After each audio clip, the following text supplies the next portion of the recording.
This booger.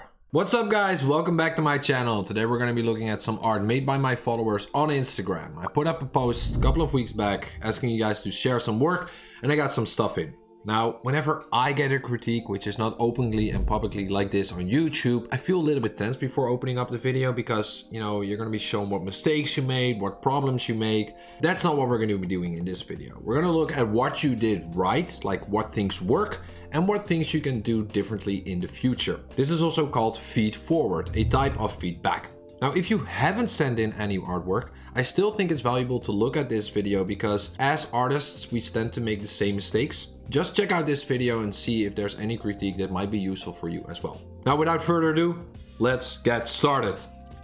All right, so let's have a look at our first art piece made by Yael, which shows impressive drawing skills. I think just the rendering you've done on this painting is amazing balls.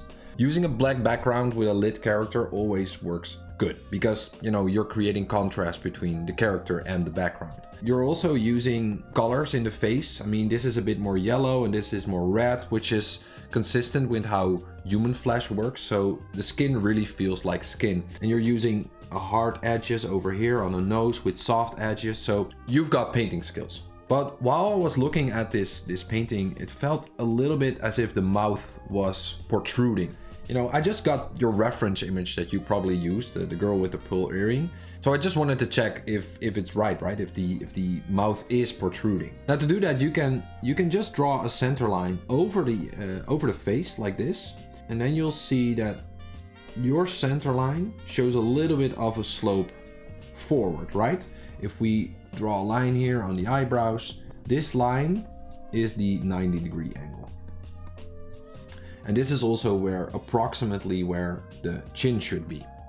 Now, if we do that over here, over her face, oh fuck, I'm drawing on the wrong layer. So if we draw a center line over here, you'll see that her chin is somewhere underneath. It's even sloping in a little bit, whilst yours is sloping out.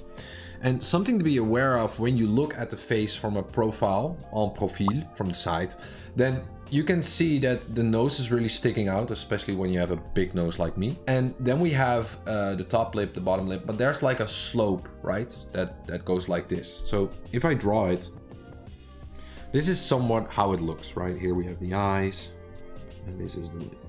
And there's a line that goes like this, which, well, now it doesn't, because I'm making a mistake. But the top lip protrudes out a little bit, and the bottom lip should be, you know, in this line as well. Now, if we look at yours, if you pick this line and we go all the way down, you'll see that it touches the bottom lip first before it touches the top lip. Up, top. So it's not really working. Something to be aware of is that this middle section, or the center line, which the underside of the nose, is more to the front compared to where the center line touches the middle section of the lips. Now, something you can use as a reference is this page by Taco Bell. He has all these tips and tricks that are just amazing on showing these kinds of things, where he tells you, for example, here the center line, the underside of the nose is here, and the center line in the middle of the lips is here. So just use this page for a lot of reference tips on how to draw. And there's this other artist, which is Hassana. And if you look at his work, you can see that he does tons and tons of studies of just understanding where to place the features of the face. So he doesn't do any paintings, he just studies the face. And he uses the Asaro head. I think this is the Asaro head there on the bottom. And the Loomis method. So here, yeah, here's the Riley method and the Asaro head. So there are tons of methods you can use to place the features of the face. But I would say that the next time when you're doing a painting, before you jump into the painting phase, just spend some time on doing some sketches to understand where to place the features. So I think you've done sort of a study of where to place the figure because you've thought about composition, right? But the next step would be to do studies on the structure of the face and the structure of the character. So for example, how is the torso? Is it angled? Where are the shoulders, right? Here your shoulder seems a little bit high compared to the neck, right? Here's a pretty big distance between the shoulder and the neck. So all these things and the structure of the face, these are all things that you can do before you start painting.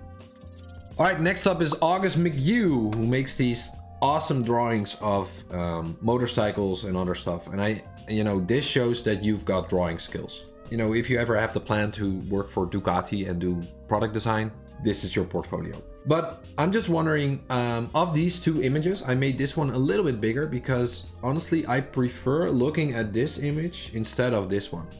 And that's because there's more variety in this picture than this one.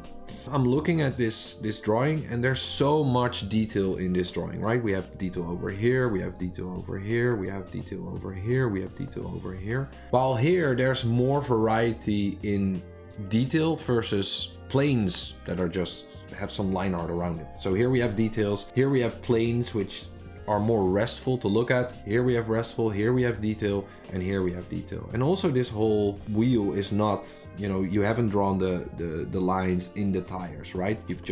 You left it open. This makes, if we go around with the eye, if we go around like this, then over here, we've got some interesting area. Here we have some rest. Here we have an interesting area. Here we have rest. Here we have an interesting area. And here we have rest. And this is really working because while I'm looking at this image, you're telling a visual story, right? Just like a story in Hollywood has moments where there's action and there are moments where, characters are conversation. There's a variety. And over here, it feels like you're constantly showing a lot of information. So what I would suggest when you're drawing something and you're using reference or you're drawing a technical thing, then decide where you want to add some details or where you want to leave stuff open, because you're not a slave to the reference. You can decide what things to draw and what things to leave out. An example that I can give you is if we draw a box like this and you draw all the lines with the same line width, or you draw the box again, but instead of drawing every line the same, you can make certain lines thicker. Say for example, the light sources over here. We can make certain lines thicker and we could even leave open certain lines like this. This way, the audience sort of has to do a little bit of work to understand this box. And because the audience has to do work, they actually enjoy watching this box more because, this is not a story. This is a technical drawing and this is a story. So I hope that helps. And next up is Anubhav Saini. Anubhav Saini. I hope I'm saying your name correctly. I just want to say that this piece is really an authentic piece. I really like drawings like this. Putting the blood over here. You're just drawing really how you feel, right? So I really like your style. Now something that I think you're doing pretty good over here is that over here you're really thinking about form, right? This tentacle or whatever it is goes over the ball, so you're really trying to convey form. Over here you're also trying to convey form, but then over here you're working a little bit more graphical, which feels as if this part of the drawing is a different style. And it's okay to use different styles, but if you're using different styles, it would be better to, use them consistently over the whole image. So, you have one layer in one style and one layer in another style, and you use them together, right? Instead of this part of the image is going to be style 1 and this part of the image is going to be style 2.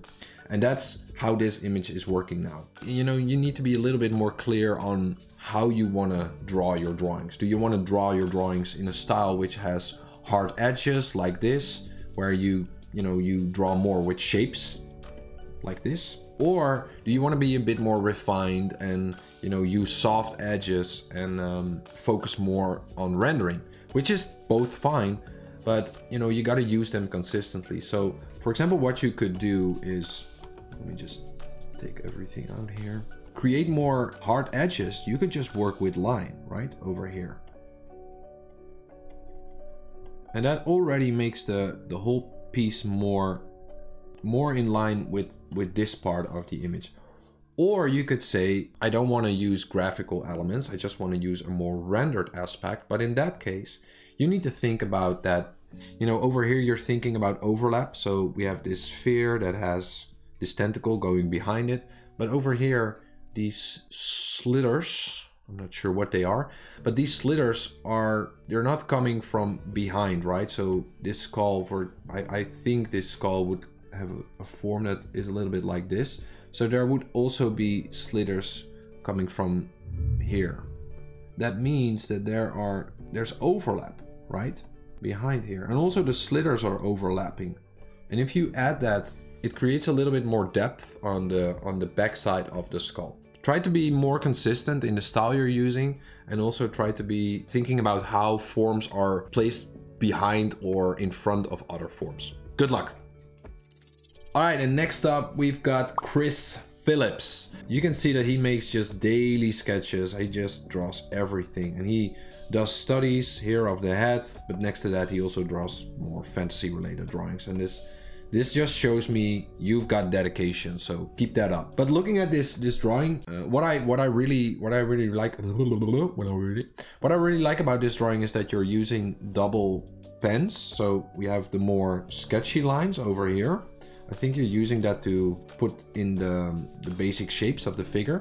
And then we have the more darker lines, right? What I think is that as an artist, we are more prone to show the result instead of also show the process of how we came to the drawing. While actually as an audience, we also like to see the process. How did you get to that result, right? So there's a difference between process and result. For example, if we look back at the image by August, these sketches are showing a result. They're still sketchy, right? You could have done them with ink, but they're really a result. While these lines that also show the sketch show us that you're going through a process. Showing this loose process shows us that you're sketching and that you're exploring. While we are sketching, at least that's how I feel it when I'm drawing or when I'm sketching, I'm a bit more free, right? I can make mistakes, that's okay. But when I'm using an ink pen, it's almost wrong to make mistakes. And this creates this mindset where we can't make mistakes. So using a sketchy brush, well, it helps you as an artist to get into a sketch mindset, but it also helps the audience to understand how you went through the process. So I really appreciate that. If we look at the structure of this drawing, there's actually a couple of things that are missing. So here I just draw the arm, and then we have the body. I think it works a bit like this. And then here we have another body, right? Another arm. And then here we have the neck. The neck over here is just super long. It's a really long neck. That's because he has a pretty big collar, right? He's almost like Dracula with this big collar. But what you gotta understand is that if this collar is so big, you know, his head should be more like this. Now, a great way to practice that, I mean, you are studying all day, right? Or maybe not all day, but you're doing sketches, right? And you're trying to understand how it works. So what I would say is, instead of only drawing a finished piece, also do studies. So for example, next to that, you could have drawn a study like this, just using a simple mannequin. Well, something is not right here at the bottom, but fuck it.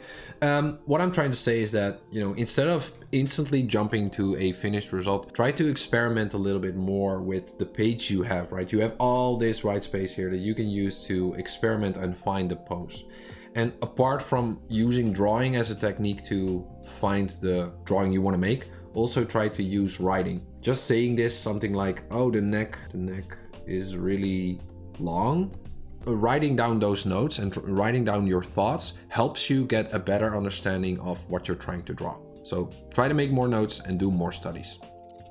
And that brings us to the last but not least, Redrad, which, you know, I had a look at all his drawings, and I think all of your drawings are just pretty amazing. I mean, you really know how to render, but instead of using a digital piece, you're using a pencil, which just shows you've got skill. Well, let's have a look at this drawing specifically. You know, what I really like about this piece is that you're showing skill, right? There's a lot of anatomy in here. The perspective is working. It's a pretty damn difficult pose. You know, there's a lot of stuff that you're showing here, right? But I think that you are using a reference image for this, which is totally fine.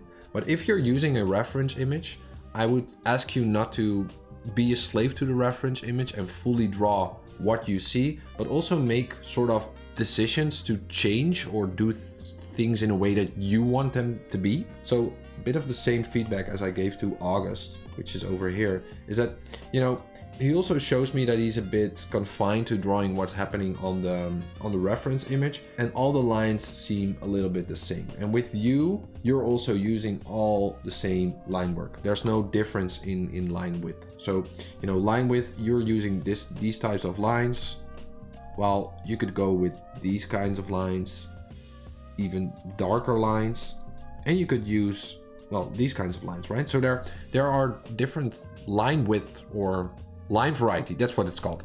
You could use different line variety to add add more contrast to your drawing. So for example, if we say that the line source is over here, you could say that, you know, all this part is not in light, and then really here, just really make it dark, right? The same for this ass crack. And then here, you can just really add darks. And all these folds is really awesome. I mean, you're making an awesome drawing, but just add more line variety. And also, just like as I said with August, you can just, oh shit, I'm drawing on the wrong layer. Oh well. So just like I said with August, you can also just leave more stuff open. Adding more lines and showing that you know the anatomy is cool, but it's not particularly necessary to tell a story. You know, and even over here, just, you don't have to draw everything to tell a story. Just create more variety within the piece you have. That would be my tip for your next piece. But overall, I mean, impressive work. Impressive work. Alright, so that was a first feedback session on YouTube for me. Let me know in the comments below what you think of it. And if you want to see your work in a new video, then also check out the description below, where I will place a link where you can send in your work. And if you're really dedicated and you want to increase your drawing skills, if you're really dedicated and you want to increase your drawing skills, then check out the link in the description where there's a link to my website, and you can do a mentorship with me. But for now, I want to thank you for watching. Have an awesome day and stay drawing. Adios!